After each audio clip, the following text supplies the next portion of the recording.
Assalamualaikum warahmatullahi wabarakatuh. Bismillah, alhamdulillah, wassalatu wassalamu ala rasulillah Sayyidina Muhammad ibn Abdillah wa ala alihi washabihi wa wala amma ba'du. Teman-teman sekalian, kali ini saya akan menyampaikan review atau ringkasan materi mengenai hukum Islam di Indonesia yang dimulai dari proses masuknya Islam sampai soal legislasi hukum Islam pada era reformasi. Nah, tentunya karena merupakan review atau ringkasan dari materi yang mestinya kira-kira 16 pertemuan, maka pembicaraan kali ini sangat singkat, hanya pada poin per poinnya. Lebih detail nanti pada kesempatan yang lain akan diulas lagi satu persatu. Saya akan memulai kajian ini dari masuknya Islam ke Nusantara atau Indonesia.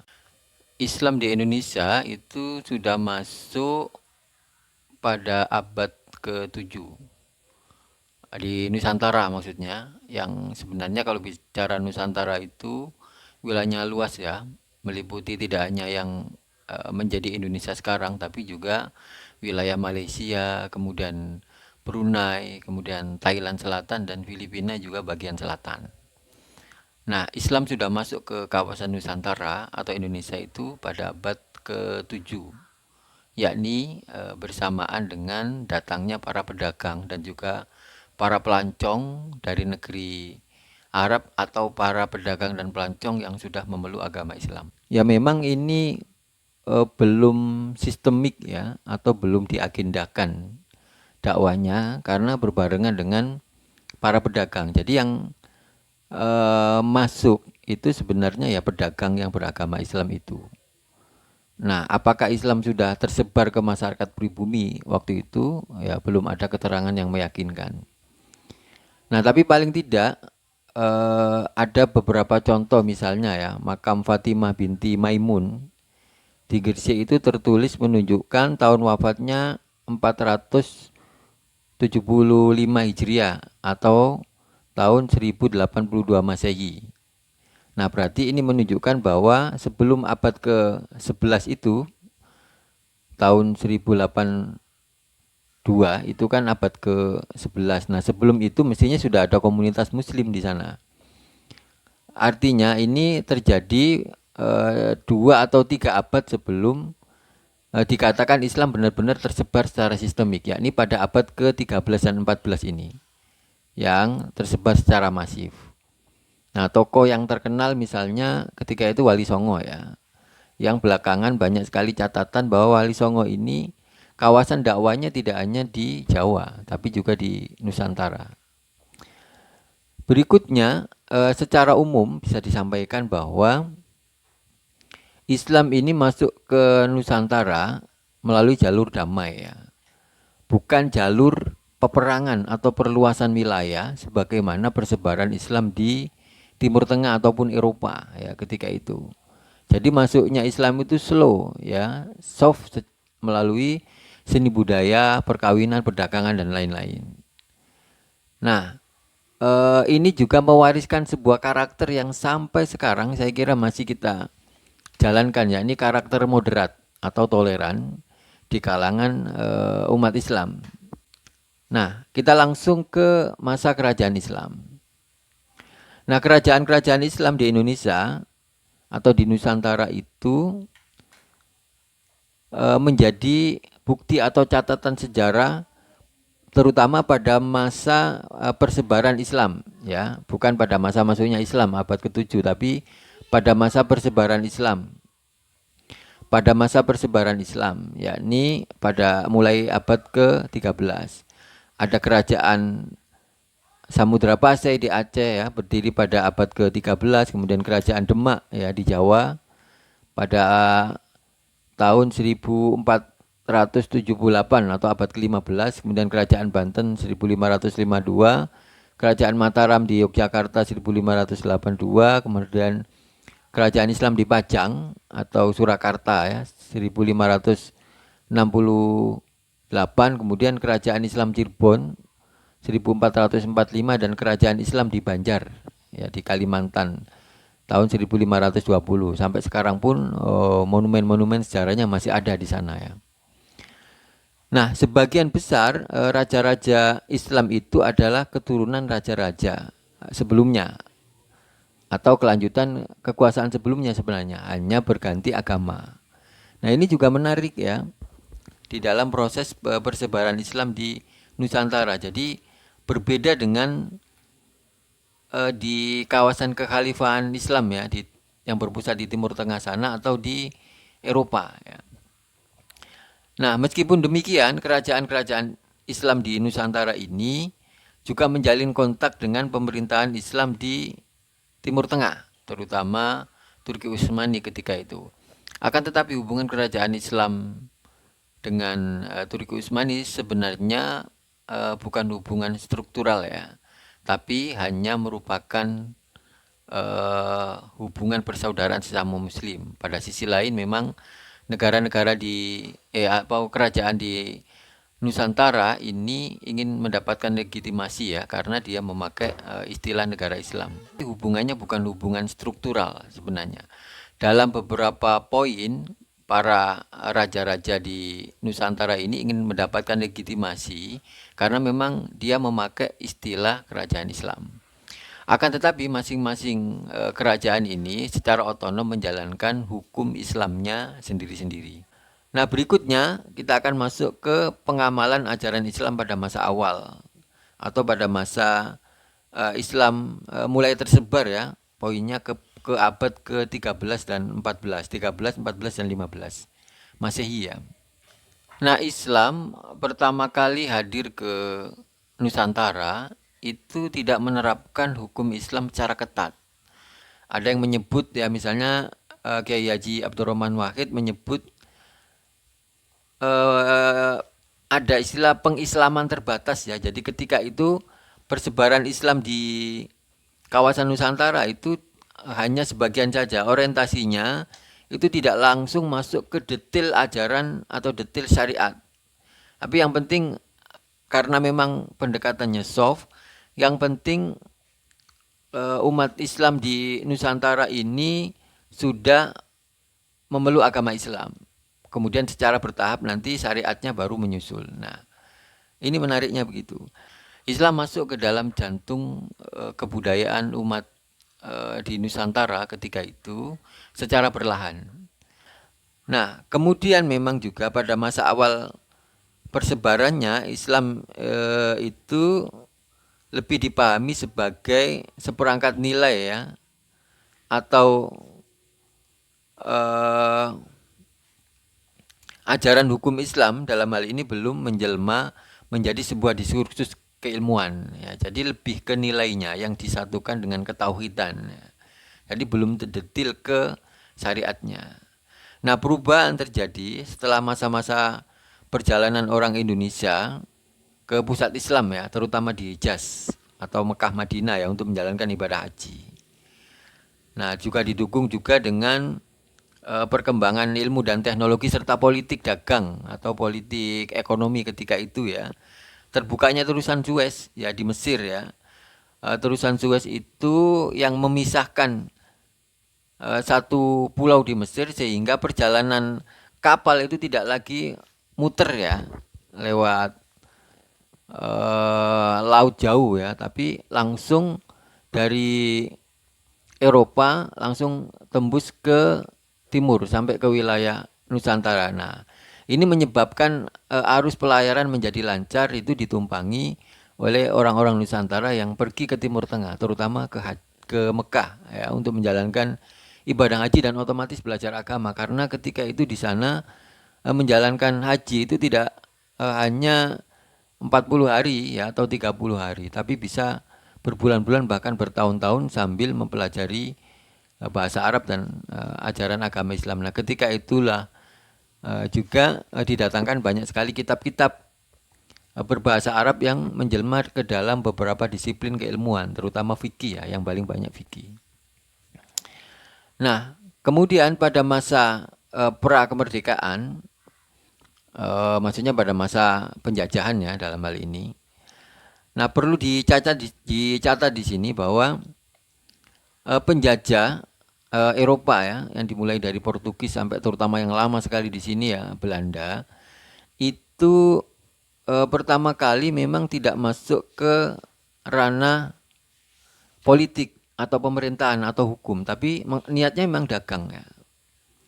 Ada VOC ya yang didirikan pada 1602. Ya, VOC ini adalah perusahaan dagang Belanda ya. Nah, sebagian orang Eropa memang ketika itu datang juga ada misi zending ya, misi penyebaran agama mereka ya, tapi relatif tidak berhasil karena yang datang ini dominasinya kan memang pedagang ya, dan belakangan juga karena memang ada penolakan-penolakan maka juga belakangan berurusan dengan kekuasaan. Tapi terkait hukum secara umum penjajahan Belanda ketika itu hanya berkepentingan pada urusan pidana ya, atau hukum publik atau urusan perdata umum. Sementara yang berkaitan dengan perdata Islam itu diserahkan sebetulnya kepada umat Islam karena memang ini tidak berkaitan atau tidak menguntungkan pemerintah kolonial ketika itu ya. Jadi penjajah kolonial ketika itu tidak terlalu berkepentingan dengan sistem hukum Islam yang berkaitan dengan soal keperdataan, karena memang tidak ada sangkut pautnya dengan kepentingan mereka. Nah, Belanda, pemerintah Hindia Belanda maksudnya, sangat konsen hanya pada persoalan hukum pidana atau hukum publik dan hukum perdata umum. Nah, adapun sistem peradilan di Indonesia pada masa kolonial sampai pada masa dimulai pada masa kerajaan Islam ya, kemudian pada masa kolonial, kemudian sampai menjelang kemerdekaan. Secara teoritik, pelaksanaan peradilan Islam di Nusantara ketika itu mempunyai 3 model ya. Yang pertama ini dikenal dengan istilah tahkim. Kemudian yang kedua ada istilah ahlul halli wal aqdi, dan yang ketiga nanti istilahnya tauliyah. Satu persatu nanti 3 istilah ini akan dijelaskan. Tahkim itu maksudnya adalah 2 orang yang berperkara ya, menunjuk 1 orang yang dipercaya untuk menjadi hakim atau penengah di antara mereka yang berperkara itu. Ini pada saat awal ya, belum ada kekuasaan ya, atau belum ada komunitas besar.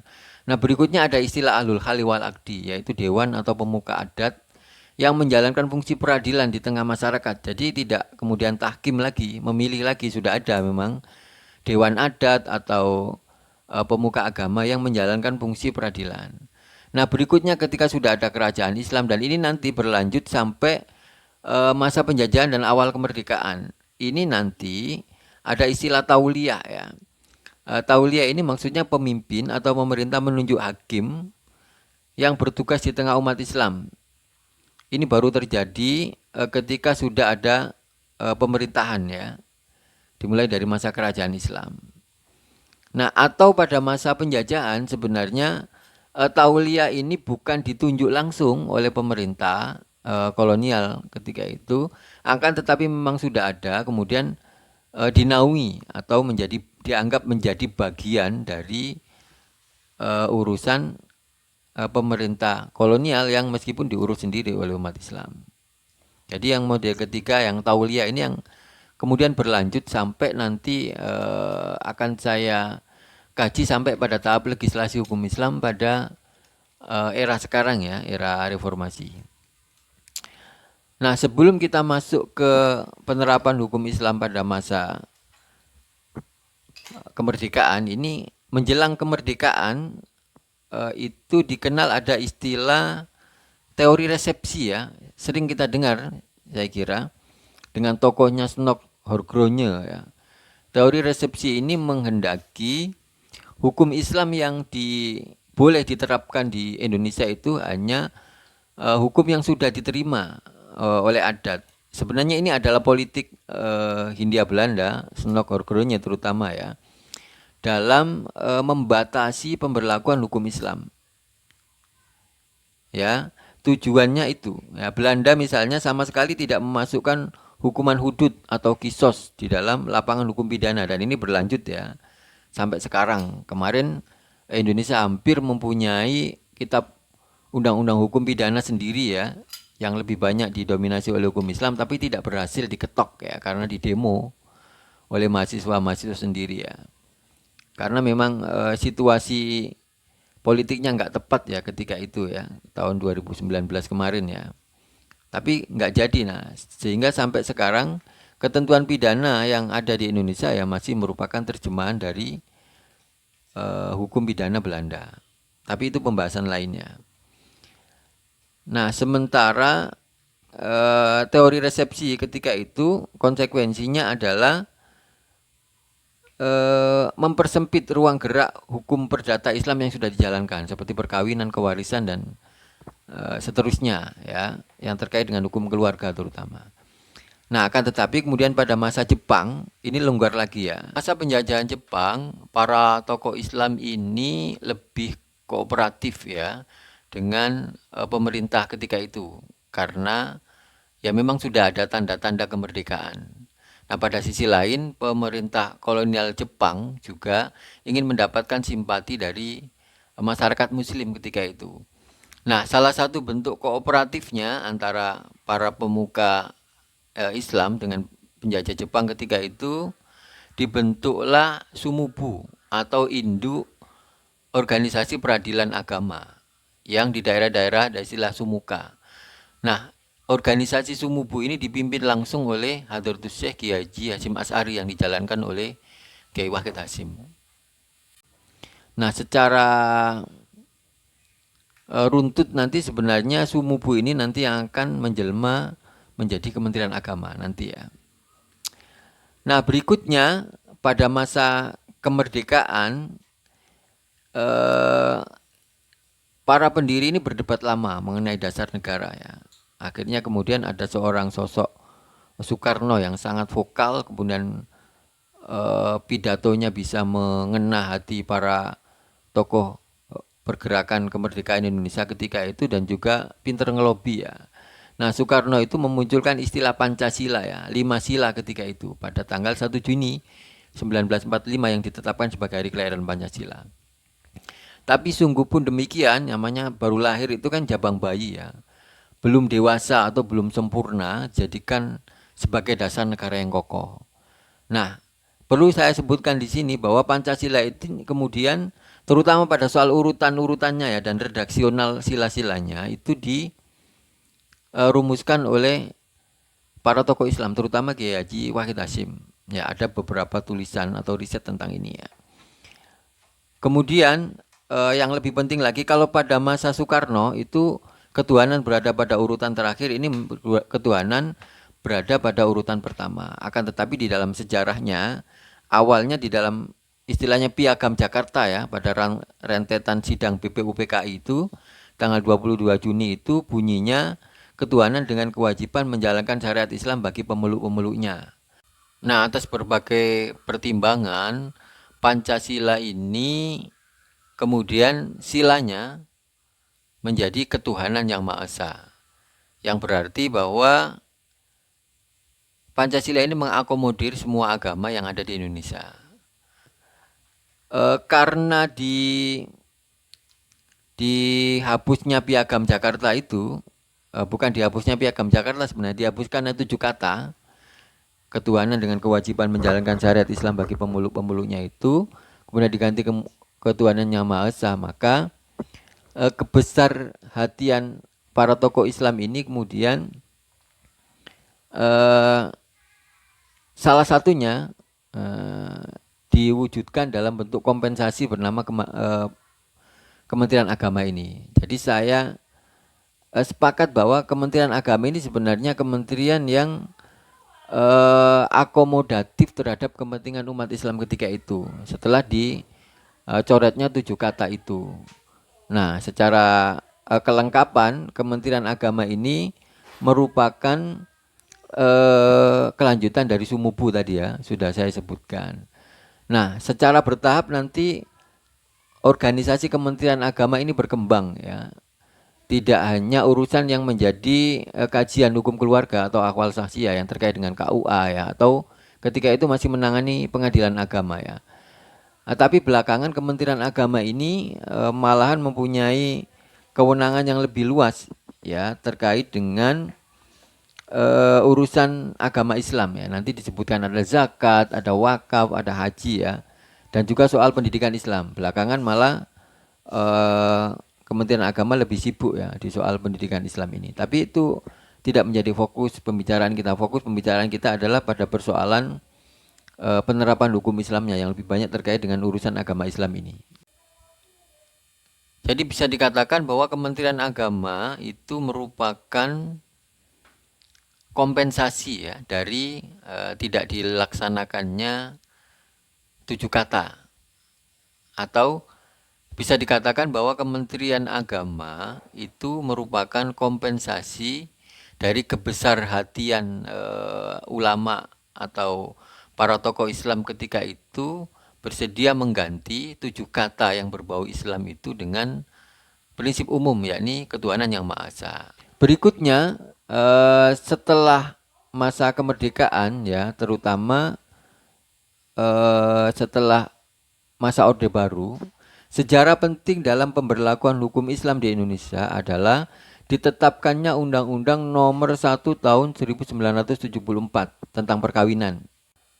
Hukum keluarga, terutama berkaitan dengan undang-undang perkawinan, ini menjadi satu penanda penting dalam pelaksanaan hukum Islam di Indonesia atau positivisasi hukum Islam di Indonesia. Kenapa dikatakan penting? Karena ada beberapa catatan nih yang akan saya sampaikan. Ya, undang-undang ini kemudian disusul dengan PP nomor 9 tahun 75 tentang pelaksanaan undang-undang ini. Nah, kemudian undang-undang ini kemarin baru saja diganti menjadi undang-undang nomor 16 tahun 2019 karena ada satu ayat yang diganti, yakni batas minimal perempuan yang sebelumnya 16 tahun menjadi 19 tahun, dibikin sama ya antara laki-laki dan perempuan. Ini panjang ceritanya ya, ada rentetan urusannya, termasuk juga di dalam sejarah legislasi ini termasuk aneh ya. Jadi undang-undang diganti nomor dan tahunnya hanya dengan mengganti angka aja di sini ya, dan tidak melalui proses panja, juga tidak melalui proses naskah akademik dan seterusnya lah ya. Ini rumit ya, karena beberapa orang juga khawatir kalau undang-undang ini dibahas ulang ya, akan bocor ya. Satu sisi takut beberapa ketentuan yang liberal tentang LGBT juga masuk, tapi satu sisi juga sebagian yang liberal justru takut undang-undang ini akan semakin islami dan seterusnya ya. Ini pembicaraannya agak lebar, tapi poinnya adalah penetapan undang-undang perkawinan ini penting sekali karena bisa dikatakan nanti bahwa hampir semua konten undang-undang perkawinan ini adalah ketentuan tentang hukum keluarga atau undang-undang perkawinan Islam. Bahkan dari istilah-istilah yang ada ya, seperti talak, kemudian hulu, kemudian wali, segala itu adalah ketentuan yang khas terkait dengan kajian hukum Islam. Berikutnya adalah ditetapkannya Undang-Undang Nomor 7 Tahun 1989. Bahkan menurut profesor pembimbing kuliah, pembimbing disertasi saya ini, Profesor Abdul Ghani, mantan Hakim Agung, ini penetapan Undang-Undang Nomor 7 Tahun 89 tentang peradilan agama ini justru yang sangat penting ya, yang paling penting dalam sejarah penerapan hukum Islam di Indonesia ya, karena ini berarti secara resmi legal formal peradilan Islam itu yang meskipun ini merupakan kelanjutan dari sistem peradilan yang ada pada zaman kolonial ya, tapi ini menjadi resmi, menjadi bagian dari sistem kekuasaan kehakiman. Nah, berikutnya lagi setelah undang-undang perkawinan, kemudian undang-undang peradilan agama, secara penting lain adalah ditetapkannya kompilasi hukum Islam. Ini adalah kodifikasi hukum Islam ya, dalam satu buku yang ketika itu berisi 3 buku ya. Buku pertama tentang perkawinan, buku kedua tentang kewarisan, dan buku ketiga tentang wakaf, yang kemudian wakaf nanti dikeluarkan menjadi undang-undang sendiri ya pada era reformasi. Ini meskipun hanya dalam bentuk impres, tapi kompilasi hukum Islam ini sangat penting dipakai oleh pengadilan agama, para hakimnya dalam hal ini, untuk menetapkan perkara. Karena coba dibayangkan kalau berdasarkan kitab fikih itu sangat luas sekali ya, banyak buka perdebatan di situ. Nah, ketika sudah menjelma menjadi kompilasi hukum Islam ini, meskipun hanya ditetapkan berdasarkan impres, itu pun impres tentang penyebarluasannya ya. Ada tim sendiri yang menyusun ini, tapi ini sudah cukup menjadi pedoman buat hakim agama setelah diputuskannya undang-undang perkawinan dan undang-undang tentang peradilan agama. Nah, berikut ini adalah ikhtisar perundang-undangan yang terkait dengan hukum Islam. Meskipun ini nanti tidak semuanya terkait dengan urusan Kementerian Agama atau tidak terkait dengan program studi ahwal sahsiah ya, dalam hal ini tidak terkait dengan KUA atau peradilan agama ya. Tapi penting sebagai catatan yang runut ya berdasarkan kronologis tahun terkait dengan beberapa ketentuan hukum atau perundang-undangan di Indonesia yang terkait dengan Islam. Secara detail saya tidak akan membahas secara keseluruhan ya. Secara detail dan singkat saya akan menyampaikan beberapa ikhtisar ya perundang-undangan terkait dengan hukum Islam di Indonesia ya. Secara berurutan dimulai dari bidang perwakafan. Itu sejak tahun 1960 ada undang-undang nomor 5 ya tentang ketentuan pokok agraria yang di situ menyebutkan ada istilah wakaf ya. Wakaf ini kan memang kajian hukum Islam ya. Bahwa wakaf dilindungi oleh pemerintah gitu aja ya. Kemudian disusul dengan PP. Nah, baru nanti pada masa era reformasi tahun 2004 ya di Undang-Undang Nomor 41 ada undang-undang tersendiri tentang wakaf. Tapi pada tahun 1960 pun sudah ada dalam Undang-Undang Pokok Agraria sudah menyebutkan bahwa wakaf itu absah. Wakaf yang merupakan pengamalan ajaran Islam ini absah di dalam ketentuan hukum di Indonesia. Ya. Ini tentang wakaf. Kemudian yang kedua di bidang peradilan seperti disebutkan tadi dalam Undang-Undang Nomor 7 tahun 1989 yang kemudian menjadi Undang-Undang 3 tahun 2006 itu embrionya adalah tahun 1970 ya. Undang-undang pokok kekuasaan kehakiman yang menyebutkan bahwa pengadilan agama itu menjadi bagian dari kekuasaan kehakiman di Indonesia. Ya, ini tentang peradilan. Nah, yang terkait dengan hukum keluarga tadi sudah disebutkan, ditetapkannya undang-undang perkawinan ini menjadi sangat penting karena memang undang-undang perkawinan ini adalah bisa dikatakan sebagai undang-undang perkawinan Islam ya. Bahkan bisa disebut sebagai kemenangan dalam tanda kutip ya, kemenangan umat Islam ya, ditetapkannya undang-undang perkawinan ini.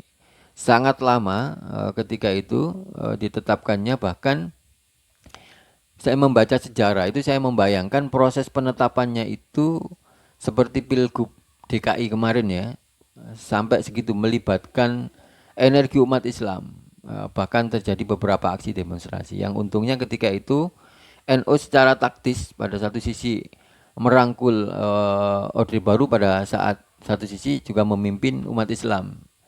NU dalam hal ini ketika itu ketua fraksi P3-nya, ketika itu P3 Kiai Maskur, kemudian ketua umum atau Rois Am ya PBNU-nya Kiai Haji Bisri Sansuri, dan NU berhasil mengambil kemudi suara umat Islam ini dan pada satu sisi juga melakukan pendekatan dengan Orde Baru sehingga undang-undang perkawinan ini bisa ditetapkan ketika itu. Nah, lanjutan ikhtisar ya, pemberlakuan hukum Islam di Indonesia ini adalah kodifikasi hukum Islam ya di bidang perkawinan, waris dan wakaf yang menjadi kompilasi hukum Islam. Sudah dibahas di slide sebelumnya tadi ya. Kemudian di bidang perbankan ya, Undang-Undang Nomor 7 tahun 92 tentang perbankan itu sudah membolehkan penggunaan prinsip bagi hasil ya yang diimplementasikan dengan peraturan pemerintah tahun 92 juga tentang penyelenggaraan bank berdasarkan prinsip bagi hasil. Jadi ada poinnya adalah bagi hasil ya di sini ya. Sudah ada istilah bagi hasil. Kemudian berikutnya Undang-Undang Nomor 7 tahun 92 juga tentang perbankan membolehkan prinsip syariah. Ya, lalu setelah reformasi ada Undang-Undang nomor 19 tahun 2008 tentang surat berharga syariah. Jadi di sini sistem perekonomian syariah itu sudah masuk di dalam hukum positif ya, sudah melalui proses legislasi. Berikutnya yang keenam adalah urusan haji. Ya, seperti kita tahu, urusan haji ini berlangsung bahkan sejak masa kolonial ya. Karena memang ini tidak hanya berkaitan dengan urusan agama sebenarnya, tapi urusan bisnis ya. Tapi dalam konteks negara, urusan bisnis ini, urusan haji ini adalah urusan yang memang harus ditangani oleh negara. Bukan saja terkait bisnis, tapi terkait dengan kepentingan, kemudian keselamatan, kemudian soal diplomasi dengan Timur Tengah juga ya. Sehingga sejak awal ini urusan haji sudah menjadi urusan khusus pemerintah Indonesia. Bahkan dalam sejarahnya haji ini juga pernah ditangani oleh kementerian khusus ya, tidak ditangani oleh Kementerian Agama. Nah, setelah reformasi itu bahkan ada beberapa kali revisi undang-undang, bahkan yang terakhir ini berubah menjadi undang-undang tentang penyelenggaraan ibadah haji dan umroh. Bukan hanya haji saja, tapi secara detail juga umroh diatur di dalam undang-undang ini. Yang nanti di dalam kesimpulan awal saya terkait undang-undang haji ini, ketentuan mengenai haji di dalam undang-undang itu sama dengan ketentuan zakat, kemudian wakaf, dan nanti ada ketentuan mengenai halal. Itu tidak mengatur detail tentang hukum Islamnya, tapi tentang pelaksanaannya. Dalam konteks ini adalah pelaksanaan hukum Islam yang membutuhkan keterlibatan negara. Karena kalau negara tidak terlibat akan terjadi hal-hal yang tidak diinginkan, karena ini kan menyangkut soal keamanan jamaah, juga soal diplomasi dengan kerajaan Arab Saudi ya. Oke, kita tidak secara spesifik membahas satu persatu undang-undang ini ya. Kemudian nomor 7 terkait zakat. Ditetapkannya Undang-Undang nomor 38 tahun 99 tentang pengelolaan zakat ini juga merupakan bagian penting dari sejarah pemberlakuan hukum Islam. Zakat, kalau bicara zakat ini ya, sama seperti wakaf tadi kan memang bagian dalam ketentuan hukum Islam.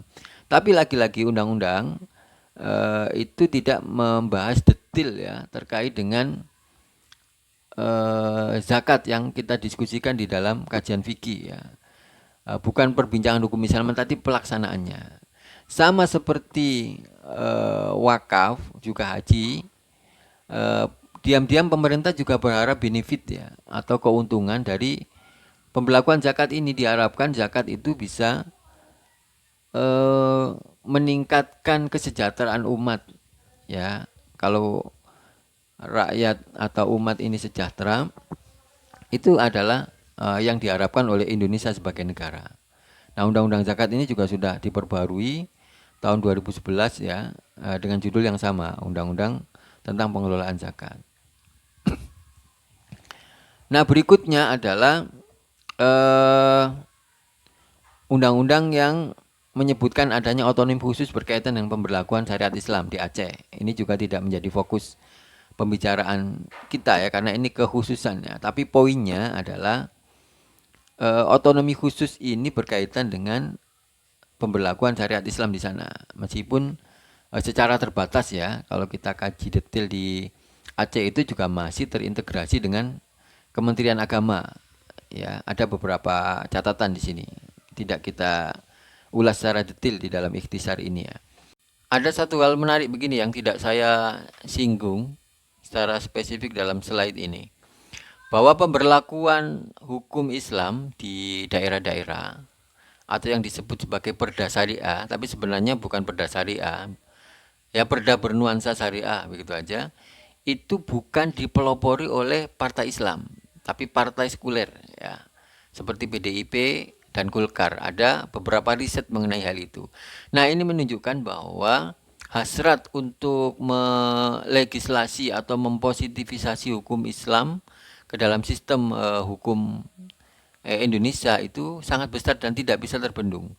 Kalau partai-partai sekuler menolak ini atau melawan arus, maka resikonya dia akan ditinggalkan oleh massa muslim yang besar sekali di Indonesia. Kemudian yang kesembilan, setelah reformasi itu bandul politik itu sudah mengizinkan kembali adanya asas Islam, ya, asal tidak bertentangan dengan Pancasila saja. Meskipun ini ketentuannya sudah berubah beberapa kali ya, tapi ini juga menjadi catatan sejarah tentang undang-undang yang terkait dengan Islam. Kemudian yang ke-10, undang-undang tentang yayasan itu juga memuat ketentuan yang detail mengenai yayasan yang bergerak di bidang keagamaan, Islam terutama ya. Kemudian undang-undang terakhir, saya kira terakhir maksudnya temanya itu adalah undang-undang halal. Halal pada tahun 2014 kemarin itu ditetap ada undang-undang sendiri tahun 2014 itu undang-undang nomor 33 ya tentang jaminan produk halal. Sebelumnya halal itu ditangani oleh MUI ya, secara voluntary ya. Ada istilah LP POM MUI ya. Kemudian pada setelah ditetapkannya Undang-Undang Nomor 13 ini, persoalan halal secara resmi ditangani oleh negara. Tapi ini masih dalam proses ya. Nah, catatannya juga halal ini ternyata memang bukan sekedar urusan hukum Islam di sini ya, tapi juga urusan bisnis ya antar negara. Jadi bicara halal ini juga tidak melulu bicara dalam konteks undang-undang, tidak melulu bicara hukum Islam, penerapan hukum Islam, tapi juga berbicara sektor industri atau sektor bisnis halal yang diharapkan menjadi salah satu bagian dalam peningkatan ekonomi Indonesia ya. Oke, kemudian yang ke-12 di bidang pendidikan ini banyak sekali ya. Tidak akan secara detail diulas di dalam kajian ini karena ini pendidikan ada kajiannya sendiri. Poinnya adalah pendidikan Islam yang juga dikelola oleh Kementerian Agama ini menjadi saluran umat Islam untuk menempatkan ketentuan hukumnya atau identitas agamanya di dalam ketentuan perundang-undangan dan turunannya nanti di dalam pendidikan Islam ini. Ini pembahasannya beda. Nah, sebagai catatan akhir saya ingin menyampaikan begini. Ada 3 poin. Pertama, dalam sistem hukum Indonesia, hukum Islam itu menjadi bahan baku utama ya dalam penyusunan hukum nasional. Dan ini sah dalam sistem hukum di Indonesia. Dan secara politik, secara bertahap, maka hukum Islam ini akan menggantikan materi hukum yang sebagian besar masih warisan dari kolonial Belanda. Nah, catatan lain setelah era reformasi, positivisasi hukum Islam Indonesia itu menjadi agenda legislasi yang tidak hanya dimotori oleh partai Islam. Secara politik setelah reformasi maksudnya ruang untuk menjadikan berbagai materi hukum Islam sebagai hukum positif ini terus terbuka ya. Yang terakhir catatan saya, beberapa produk legislasi khusus buat umat Islam ini juga dihasilkan setelah reformasi. Saya mencatat 4 terutama ini ya. Wakaf, zakat, haji, dan halal. Kenapa dikatakan khusus?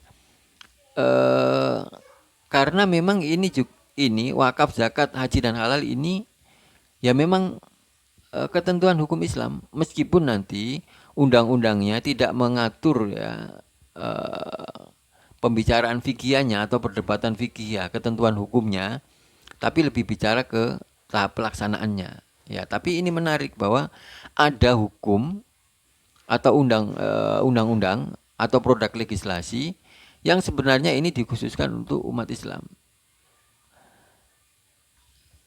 Nah, tapi catatan yang lain sebenarnya negara sebenarnya bermain mata ya. Negara berharap benefit ya atau keuntungan dari legislasi hukum Islam baik secara langsung ya, misalnya wakaf Indonesia, pemerintah berharap mendapatkan keuntungan langsung dari wakaf atau proses sertifikasi halal ya, karena kan bayar juga.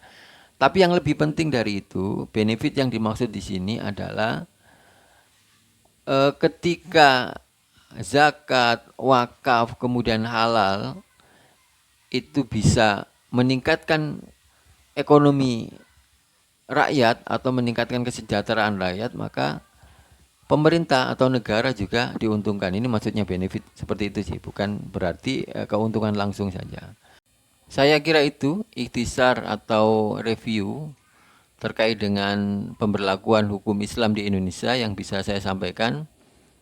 Tentu ini bukan ilmu pasti ya, ada beberapa hal yang masih bisa kita diskusikan. Nah, sebagai catatan akhir saya ingin menyampaikan begini. Jadi tidak beralasan misalnya ada sebagian umat Islam yang masih menganggap Indonesia ini bukan negara Islam ya. Jadi secara formal memang bukan negara Islam, tapi dalam ketentuan formal yang ada di Indonesia ini sudah mencerminkan hukum Islam sebenarnya, dan bahkan secara bertahap saya kira hukum nasional ini akan diisi dengan ketentuan hukum Islam, karena secara politik memang legislasi di anggota legislatif itu ya didominasi oleh umat Islam. Ya, kritik dan saran serta catatan silakan diketikkan di kolom komentar ya. Awal muafiq ila aqwamit thoriq. Assalamualaikum warahmatullahi wabarakatuh.